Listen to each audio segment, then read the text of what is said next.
사랑과 은혜가 풍성하신 우리 하나님 아버지, 오늘 밤 이 자리에 저희가 함께 나와 이 송구영신 예배를 통해 한 해를 하나님 앞에 감사하고 또 회개하며, 또한 하나님께서 주시는 새 날을 우리가 감사하며 헌신하는 귀한 이 예배로 함께하게 하시니 감사를 드립니다. 하나님, 오늘 이 밤에 함께 이 자리에 있고 싶어도 몸이 아파서, 또한 사정이 있어서 여러 가지 상황 때문에 참으로 나오지 못하는 영혼들의 마음을 위로하시고 격려하시고, 어느 곳에 있든지 하나님 그들과 함께해 주시고, 하나님 이 시간 그들도 동일한 하나님의 말씀은 은혜 안에서 있게 하여 주시옵소서. 이 시간 특별히 오늘 함께 모인 모든 분들, 하나님 정말 하나님 앞에서 충만한 은혜가 있게 하여 주시고, 하나님 그 은혜로 사는 그러한 삶의 비결을 깨닫게 하여 주시옵소서. 감사드리며 예수님 이름으로 기도합니다. 아멘. 아마 하나님께서 3장 11절 말씀을 두 번 읽게 하시려고 저로 하여금 실수하게 하셨던 것 같습니다. 이렇게 변명을 합니다. 하나님이 모든 것을 지으시되 때를 따라 아름답게 하셨다고 했죠. 때를 따라 아름답게. 과연 그러면은 이 때가 어떤 때이길래 아름답다고 하였는가? 우리가 보통 아름답다 하면은 좋은, 긍정적인 그런 말이잖아요. 긍정적인 표현. 지금 제가 마이론 형제한테 준 매뉴스크립트하고는 좀 다르게 좀 나가고 있는데, 제가 여기만 올라오면은 좀 이렇게 자유롭게 하고 싶은데, 주일날은 제가 좀 그렇게 못해서 항상 좀 답답합니다. 때를 따라 아름답게 하셨다고 했는데, 우리가 보통 아름답다고 하면은 긍정적이고 좋은 그러한 때로 생각하기가 쉽습니다. 그런데 오늘 여러분 이제부터 우리 하나님 말씀을 쭉 앞에서부터 이제 나중에 한 설교 중간부터 이제 보게 될 텐데, 결코 그렇지가 않습니다. 그렇지 않을 때, 심지어 죽일 때도 아름다운 겁니다. 고통받을 때도 아름답고, 성경 말씀에 의하면은 과연 그것이 무엇인가, 오늘 좀 그런 삶의 비결을, 여러분 믿음의 비결을 배우시는 송경신 예배 되기를 원합니다. 먼저 여러분 그 송구영신, 이 송구영신 예배는 한국 교회만 가지고 있는 특별한 기독교 전통입니다. 사실 이제 미국 교회도 물론 이제 해피 뉴 이어 하기 위해서 12시 가까이 돼 11시 정도 모여가지고 이렇게 하는 교회는 있어요. 근데 사실은 저희가 같이 이렇게 송구 영신 예배의 의미는 아닙니다. 심지어 제가 달라스에 있을 때는 저희 교회가 있고 그 옆에 미국 교회가 있고, 제가 이제 미국 교회에 또 스텝으로 있었거든요.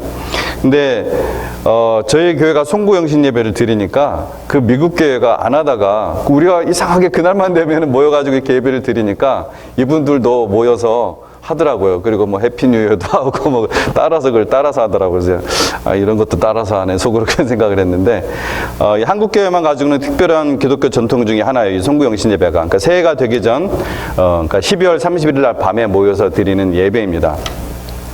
송구 영신의 그 사전적인 의미는 이게 한자어니까 우리 뭐 다 아시겠지만, 묵은 해를 보내고 새해를 맞이한다. 송구 영신, 그런 뜻이죠. 이 송구 영신이란 말은 그래서 한국 고유의 전통의 그 기원이 있습니다. 한국 고유의 전통 그 기원이 있어서 12월 31일, 우리 이제 전통 말로 쓴다면 음력 섣달 금음이라고 하죠. 음력 섣달 금음난 밤에 묵은 해를 보내고 신년에 운수 대통을 기원하던 이 무속적인 민속 행사에 사용된 단어가 이 송구영신이라는 단어입니다. 원래 그 기원이 거기에 있어요. 그렇기 때문에 이 전통적인 행사는 주술적이고 또 기복적이었습니다. 그래서 예를 들어서 섣달 금음날 밤에, 그러니까 12월, 그러니까 음력이에요. 음력 12월 30일 날 밤에 집안을 환하게 밝혀놓고, 혹시 여기 기억하시는 분들도 있을 거예요. 저도 아주 어렸을 때, 저는 시골에서 커서 이런 기억들이 좀 있습니다. 집안을 환하게 밝혀놓고 정성스럽게 이 제사상을 차리고 밤잠을 자지 않고, 혹시 기억하시는 분 있으세요? 그래서 신령을 기다려요, 신령을. 그래서 신령을 기다리면서 불 밝혀진 그 집으로 들어오는 그 신령들에게 소원을 비는 것이었어요, 이 송구영신 그 무속 행사가. 그래서 그렇게 하면은, 왜 그렇게 하느냐? 우리 좋아하는 거 있잖아요. 운수대통. 그렇게 하면은 새해, 한 해 동안 운수대통할 것이라고 생각했기 때문에 그렇습니다. 그런데 이 한국교회에서 송구영신 예배를 드리는 것은 결코 이러한 한국 세시 풍속에 근거한 의미를 두고 하는 것이 아닙니다. 새해의 복을 비는 주술적이며 기복적인 사상은 한국 초기 송구 영신 예배를 드렸던 그 의도와는 전혀 다릅니다. 기록으로 남겨진 한국의 첫 송구 영신 예배를 제가 찾아보니까 1887년 12월 31일이죠, 당연히. 1887년 12월 31일에 한국에 선교사로 왔던 언더우드하고 아펜젤러 선교사가, 그러니까 그 두 분이 목회했던 데가 정동교회하고 베델교회거든요. 이 두 교회가 연합으로 송구영신 예배를 드렸던 것이 한국교회 최초의 송구영신 예배입니다. 이분들이 왜 그럼 송구영신 예배를 드렸느냐? 아까 말씀드린 대로 한국에 딱 와보니까 12월 31일 날만 밤만 되면 이 사람들이 모여가지고서 그런 주술적이고 기복적인 행사를 하더라 이거죠. 그래서 이분들이 이때 오히려 우리가 이런 미신적인 풍속들을 다 그냥 제거해버리고 오히려 하나님의 말씀을 우리가 증거하고 우리가 하나님 앞에 회개하고 감사하고 하나님 앞에 헌신하는 송구영신 예배로 우리가 복음의 문화로 바꿔버리자 해가지고서 이분들이 이제 그런 의도로 이렇게 했어요. 이 당시에 근데 사실은 한국에 이제 기독교가 들어온 지가, 복음이 들어온 지가 뭐 한 2년 정도밖에, 1887년도니까 2년 정도밖에 안 됐을 때예요. 그러니까 아주 기독교 선교의 아주 초기입니다. 그래서 비록 이제 송구 영신 예배, 즉 하나님 앞에서 그러한 예배를 드리기는 했지만은 좀 모습은 좀 남아 있는 거예요. 그대로 다 벗겨낼 수는 없는 거죠. 비록 무속신앙과 주술적 사고에 물든 이 한국 땅에 새해를 하나님께 예배함으로 시작하는 감사한 일이 시작되고는 하지만은 아까 말씀드린 대로 기독교 선교 초기였고 또한 당시의 상황적으로 완전히 한국의 전통적인 그 모양, 전통적인 풍습에서 자유로울 수 없었다는 것은 인정해야 됩니다. 그래서 왜냐하면 선교 초기 한국 상황은 굉장히 무속적인 그 아주 샤머니즘적인 그러한 신앙 속에 우리 민족이 깊이 빠져 있어요. 근데 지금도 사실은 우리의 기독교 신앙 안에, 예수를 믿는 신앙 안에 많은 교회가 이러한 샤머니즘적인 그러한 것들이 굉장히 많이 있어요. 그래서 제가 처음에 미국에 건너와서, 이제 처음이 아니죠. 미국에 건너와서 제가 사우스웨스턴에서 이제 뭐 그 논문을 이제 써야 되잖아요. 논문 쓰다가 막 이렇게 뒤져보니까 뭐 제가 할 수 있는 것이 한국과 관련된 거 해야 좀 제가 조금 쉬울 거 아니에요. 그래서 한국과 넣어서 이렇게 쭉 해보니까 야, 이 한국의 샤머니즘과 관련된 그러한 논문이 어마어마하게 많이 나와요. 그만큼 우리나라가 한국 기독교 선교 초기에 샤머니즘이 많았는데 그 논문들을 쭉 제가 읽어보니까 여전히 한국 교회 그 무속적인 샤머니즘적인 그러한 신앙의 뿌리가 교회 안에도 여전히 많이 남아있다, 그런 논문이 있었던 거예요. 어쨌든 이 문화가 특별히 이렇게 우리나라처럼, 우리 민족처럼 그 무속적인, 미신적인 그러한 것이 아주 깊은 속에 그런 신앙들이 아주 깊이 들어있는 사람들에게 그런 지역에 선교를 할 때 우상 숭배를 척결하면서 동시에 예를 들어 이제 미국에 왔으니까 미국의 옷이 있잖아요. 서양의 옷이 있잖아요. 반대로 한다면 우리는 이제 동양이죠. 동양의 옷을 벗고 이 복음화 시키는 과정은 상당한 아주 세심한 주의가 필요한 그러한 과정입니다. 왜냐하면 자칫 살면은 하나님이 매우 싫어하시는 그러한 우상숭배 혹은 혼합주의가 돼버리기 때문에 그래요. 실제로 그렇게 복음화 시키는 과정 중에서 선교적인 목적으로 시작했다가 아직도 우리 지금 많은 교회들이 이렇게 혼합주의로 만들어버린 그런 전통들 아직 남아있어요. 그런 것은 사실은 좋지 않습니다. 근데 제가 생각해 볼 때 이 송구영신 예배는 한국이 가지고 있었던 그런 아까 말씀드린 그런 전통을 그리스도의 그 피에 그냥 푹 담궈가지고 깨끗하게 빨아서 새롭게 만든 한국 특유의 기독교 전통이라 할 수 있습니다. 제가 생각할 때. 그런 식으로 만들어진 한국 특유의 기독교 전통이 또 하나 있죠. 혹시 여러분 말해줄 수 있어요? 새벽 예배. 맞습니다. 새벽 예배. 예. 새벽에 우리나라 사람들이 정한수 떠놓고 마당에 있는 큰 나무 앞에서 새벽같이 일어나가지고 정한수 떠놓고 기도하는 우리 할머니들, 우리 할아버지들, 아주 미신적 풍습이 있죠. 이 풍습은 여러분 지금도 시골에 가면 볼 수 있고 도시에서도 연세 많으신 분들인 집에서 그 새벽에 일어나가지고 정한수 떠놓고 자기의 소원을 빌기 위해서 뭐 조상신이나 뭐 여러 이름들을 신들에게 정성을 다 바칩니다. 이게 우리나라 민족의 아주 뿌리 깊이 내려있는 그런 샤머니즘적인 그런 스피릿이에요. 이런 종교성에 강한 한민족의 문화에 복음이 들어와서 새벽 예배라는 좋은 기독교 전통을 만든 거예요. 만약 그래서 여러분 송구영신 예배를 주술적이고 기복적인 사상이 깃들어 있기 때문에 드리지 않는다면은 뭐도 하면 안 돼요. 새벽 예배도 드리지 말아야죠. 일관성이 있어야죠. 그렇죠? 예. 실제로 제가 처음 예수님 믿고 오랜 세월 섬겼던 교회도 그런 이유로 새벽 예배 혹은 송구 영신 예배 이거 둘 다 드리지 않았어요.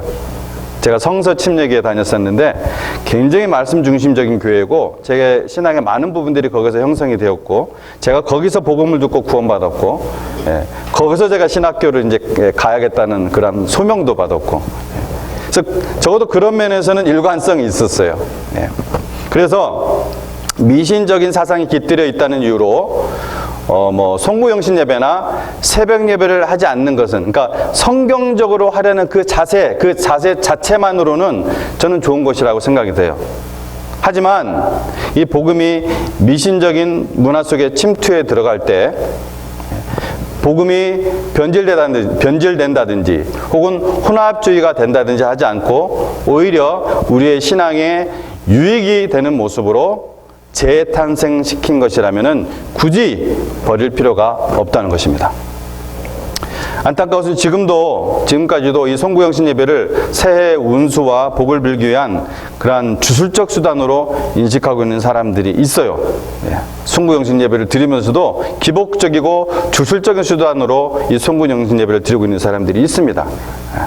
우리는 그렇게 하면 안 되죠. 우리는 이 송구영신 예배를 통해 우리가 한 해를 돌아보고 하나님께 감사하고 우리가 회개하지 못한 죄가 있는지 우리 소위를 돌아보고 또 우리가 고백하고 그래서 우리 자신을 좀 새롭게 하는 그러한 시간이 되시기를 바랍니다.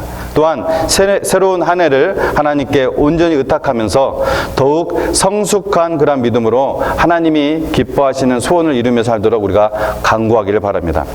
이러한 고백 안에는 우리의 삶의 주인이 바로 하나님이시라는 것, 또 세월을 아끼라는 이 말씀에 순종하겠다는 그러한 결단이 들어있다는 것입니다. 자, 오늘 본문 말씀은 범사에 다 기한이 있고 때가 있다는 것을 반복해서 가르치고 있습니다. 그러면은 어떻게 해야 때를 따라 아름다운 인생을 살까? 왜냐면 우리의 인생을 가만히 보면은 좋은 일과 나쁜 일, 기쁜 일과 슬픈 일, 또 편한 일과 힘든 일들이 항상 섞여서 옵니다. 오늘 우리 전도사님이 처음 기도하실 때 좋은 일도 있었지만 많은 낙담이 있었고 많은 슬픔이 있었고 라고 그렇게 많지는 않았을 거예요. 제가 볼 때 어떤 분은 그랬을지도 모르겠습니다. 막 낙담도 많고 즐거운 일도 많고 슬픔도 많고 그런 분도 있을지 모르겠지만 대부분은 우리가 뭔가 이런 것들이 좀 조금씩 항상 섞여서 옵니다. 자, 그런데 하나님이 모든 것을 지으시되 아까 우리가 11절 말씀처럼 때를 따라 어떤 때이든 때를 따라 아름답게 하셨다는 거예요. 이 말씀이 굉장히 흥미로운 말씀이에요. 어떤 때이든 하나님께서 그 때를 따라 아름답게 하셨다는 그 말씀이거든요. 앞절의 말씀을 쭉 따라서 보면은 그럼 우리는 때를 따라 아름다운 인생을 사는 그 삶의 원리를 배워야 돼요. 무슨 말씀인지 알겠어요? 즐거울 때는 다 아름답게 살 수 있어요. 그러나 슬플 때, 아플 때, 고통당할 때 그럴 때도 아름다운 인생이 될 수 있다는 얘기예요. 예를 들어 제가 기억하는 한 시인이 있는데 송명희 시인 여러분 혹시 아는 분 있으세요? 연세 드신 분들은 좀 아실 거예요. 송명희 시인. 이분은 날 때부터 온몸이 소아마비로 태어나셔가지고서 일도 단명하셨어요. 일찍 소천 받으셨어요. 근데 그의 인생을 누가 아름답지 않다 이렇게 얘기할 사람이 한 명도 없습니다. 왜냐하면 그분의 고백을 보면 알아요. 그 고백에 담겨있는 시들을 읽어보면은 너무나 아름다워요. 하나님을 사랑하는 그 마음 너무나 아름다워요. 그러니까 그런 때에도 아름답게 살았단 말이에요. 아름답게 보인단 말이에요, 이게.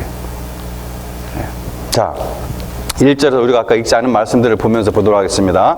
1절에서 8절 말씀을 보면 우리 한번 성경 가신 분들 함께 읽도록 하겠습니다. 1절에서 8절 시작. 범사에 기한이 있고 천하 만사가 다 때가 있나니 날 때가 있고 죽을 때가 있으며 심을 때가 있고 심은 것을 뽑을 때가 있으며 죽일 때가 있고 치료할 때가 있으며 헐 때가 있고 세울 때가 있으며 울 때가 있고 웃을 때가 있으며 슬퍼할 때가 있고 춤출 때가 있으며 돌을 던져버릴 때가 있고 돌을 거둘 때가 있으며 안을 때가 있고 앉는 일을 멀리할 때가 있으며 찾을 때가 있고 잃을 때가 있으며 지킬 때가 있고 버릴 때가 있으며 짖을 때가 있고 꿰맬 때가 있으며 잠잠할 때가 있고 말할 때가 있으며 사랑할 때가 있고 미워할 때가 있으며 전쟁할 때가 있고 평화할 때가 있느니라. 이 모든 때, 날 때도 있고 죽을 때도 있고 죽일 때가 있고 치료시킬 때도 있고 울 때가 있고 웃을 때가 있고, 울 일이 생길 때 절망하지 말고 믿음으로 자기 할 일을 해나가면서 나가다 보면은 반드시 웃을 때가 온다는 거예요. 자, 이 말은 결코 여러분이 세상에서 듣는 인생사, 세옹지마 그런 말이 아닙니다. 결코 그런 말이 아니에요. 왜냐? 이 말은 무슨 말이냐면 하나님이 우리와 함께 하시고 분명한 하나님의 목적을 가지고 우리의 삶을 이끌어 가시기 때문에 그래요. 내가 아프고 내가 고통받고 내가 슬퍼하고 고난받고 이 모든 상황도 내가 모르는, 하나님께서 아까 우리 11절 말씀에 뭐라고 했어요? 시종을 알 수 없게 했다고 하셨거든요. 우리는 알 수 없어요. 이건 하나님께 속한 거예요. 그러나 그 모든 것을 아신 하나님께서 이유 없이 그러는 것이 아니라 분명한 선하신 목적을 가지고 우리의 인생을 이끌어 간다는 것. 이것 때문에 우리가 그 모든 상황 속에서도 우리가 믿음으로 나아갈 때 아름답게 우리의 삶을 살 수 있다는 것입니다. 때에 따라. 네. 아멘. 네. 그 때에 따라 아름다운 것이 있어요. 때에 따라. 네. 그 범사의 때가 있는 거예요. 네. 여러분, 우리 예를 들어 성훈이랬죠. 성호. 예, 유아잖아. 아직 어리잖아요. 이 천진난만한 어린아이가 어린아이 노릇을 할 때 아름답죠. 이 성호가 뭐 앞으로 어떻게 살지 하면서 뭐 고민하는 얼굴이 항상 있다든지, 예? 왜 엄마가 저럴까? 저렇게 인생을 살아야 되나? 막 이런 식으로 얘가 그러면서 엄마를 보라보면서 그렇게 근심에 섞인 눈으로 이렇게 쳐다본다면은 그게 아름다운 인생이 아니잖아요. 범사에 그 각각에 맞는 때가 있어요. 잘 웃고 티 없이 맑은 그 눈망울이 아름다운 것이죠. 또 청소년 때는 청소년의 그 왕성한 패기와 열정이 있습니다. 열심히 운동하고 정신없이 돌아다니죠. 그런데 그런 청소년기를 놀기만 하면은 또 어떻게 됩니까? 장년이 되어서 후회하고 눈물 흘릴 일이 태산같이 몰려오는 것입니다. 어른이 되었는데도 몸은 어른인데 성인 아이가 되어서 어린애만도 못한 짓을 하는 사람도 많이 있죠. 그것은 그런 것은 그 때에 따라 아름답지 못한 인생이잖아요. 이 노인의 백발은 면류관이죠. 젊은 사람이 흰머리면 좀 이상하죠, 그죠? 요즘 물론 젊은 사람도 막 흰색으로 염색하고 분홍색으로 염색하고 별 이상한 색깔로 다 염색은 하지만 우리가 자연스럽게 나는 이 노인의 백발은 성경에 의하면은 면류관이라고 했습니다. 그렇죠? 근데 그것만 있으면 뭐네요? 신앙의 인격이 그만큼 아름다워야지 정말 아름답죠. 그래서 사람이 그때마다 목적을 이룰 때가 있는 것입니다. 또 5절에서 8절 보면은 돌을 던져 버릴 때가 있고 돌을 거둘 때가 있습니다. 유대인들이 예수님을 버려버렸죠. 그냥 길거리에 있는 그냥 돌처럼 버려버렸습니다. 그러나 그 예수님이 하나님 나라의 요긴한 모퉁이 돌이 되었잖아요. 예수님 자신이 스스로 돌처럼 버려졌어요. 그냥 쓸모없는 돌처럼. 그런데 그 예수님이 또 모퉁이 돌이 되었던 거예요. 우리 사람도, 우리 인생도 버려질 때가 있습니다. 그리고 거두어질 때가 있습니다. 찾을 때가 있고 잃을 때가 있습니다. 찢을 때가 있고 꿰맬 때가 있습니다. 사랑할 때가 있고 미워할 때가 있습니다. 이와 같이 인생은 여러 가지 환경과 시간적 변화에 따라 수많은 때를 만나며 지냅니다. 그리고 한번 지나간 세월은 다시 돌아오지 않습니다. 그리고 그러므로 세월을 아끼고 우리가 지혜롭게 살고 어떠한 경우든지 그때에 맞는 믿음으로 살아서 우리 아름다운 인생을 만들어야 되는 것입니다.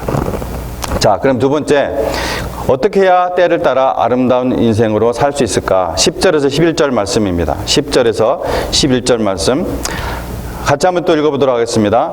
하나님이 인생들에게 노고를 주사 애쓰게 하신 것을 내가 보았노라. 하나님이 모든 것을 지으신 때를 따라 아름답게 하셨고 또 사람들에게는 영원을 사모하는 마음을 주셨느니라. 그러나 하나님이 하시는 일의 시종을 사람으로 측량할 수 없게 하셨도다. 여러분 지금 영원을 사모하고 계십니까? 여러분 영원을 사모하고 계십니까? 영혼이 아니라 영원이요. 네, 영원을 사모하는 인생은 아름답습니다. 여러분 영원을 사모하십니까? 네, 영원을 사모하는 인생이 아름다운 거예요. 그게 사람이에요. 왜요? 뭐라고 했어요? 하나님께서 사람들에게는 영원을 사모하는 마음을 주셨다고 했어요. 근데 그 영혼이 누구를 통해서 하나님 나라 들어갈 수 있느냐, 이게 중요한 거죠. 지금 세상에 있는 모든 것은 다 얻었다 해도 여러분 없어질 것입니다. 그러나 하나님의 나라와 하나님의 말씀은 영원합니다. 영원해요. 그러므로 하나님의 뜻대로 행하는 자는 영원합니다. 하나님의 뜻대로 행하는 자가 영원한 것입니다. 여러분 모세는 시편 90편 10절에서 뭐라고 하셨습니까? 우리의 연수가 몇이라고 했어요? 그렇죠. 조금 더 올릴까요 이제? 조금 더 올릴까요? 장로님 연세가 어떻게 되세요 지금?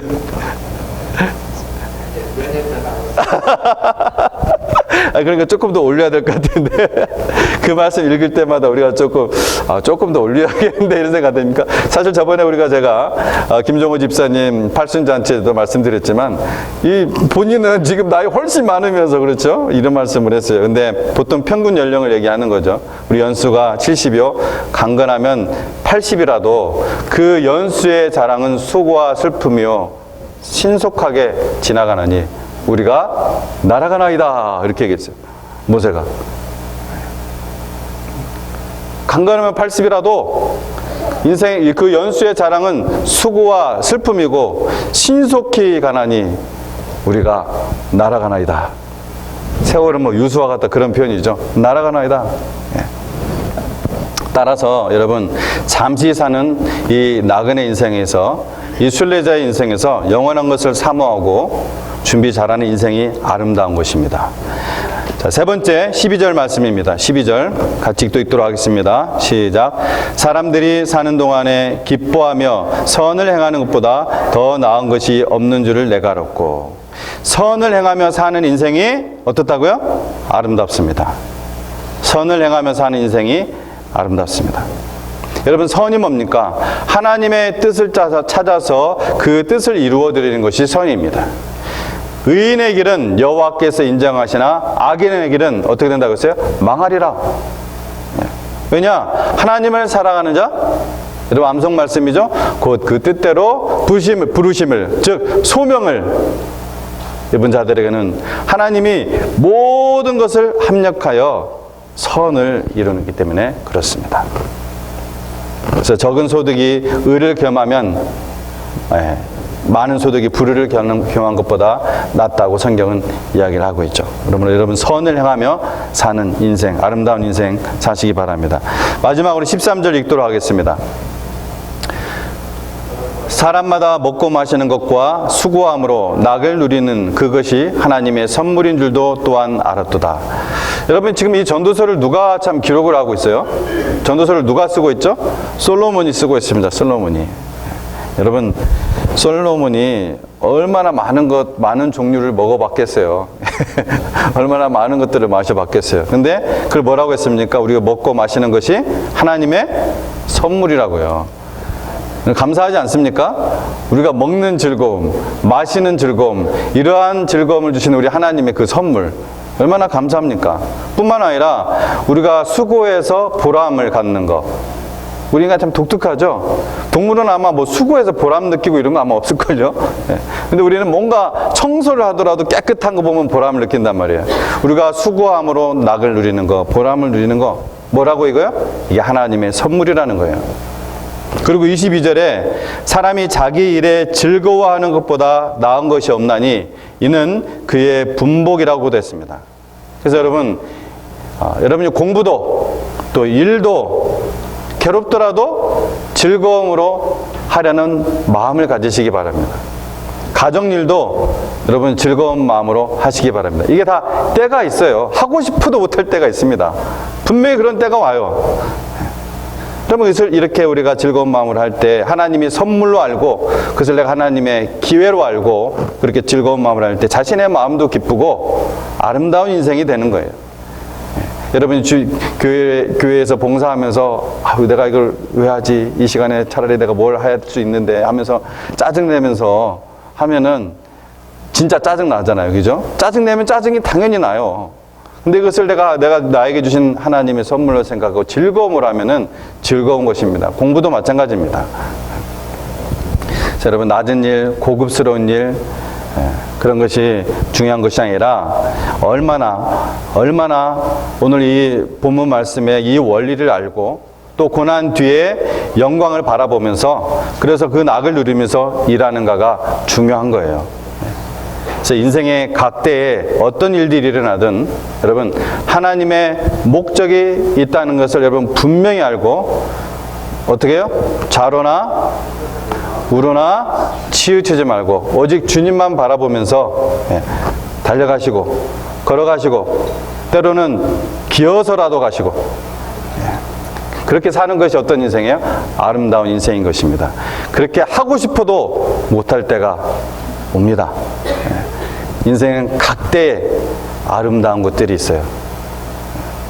여러분 그러한 인생을 바라보며 새해를 맞이하는 여러분 되시길 주 이름으로 축원드립니다. 우리 함께 찬양 하나님 앞에 드리도록 하겠습니다.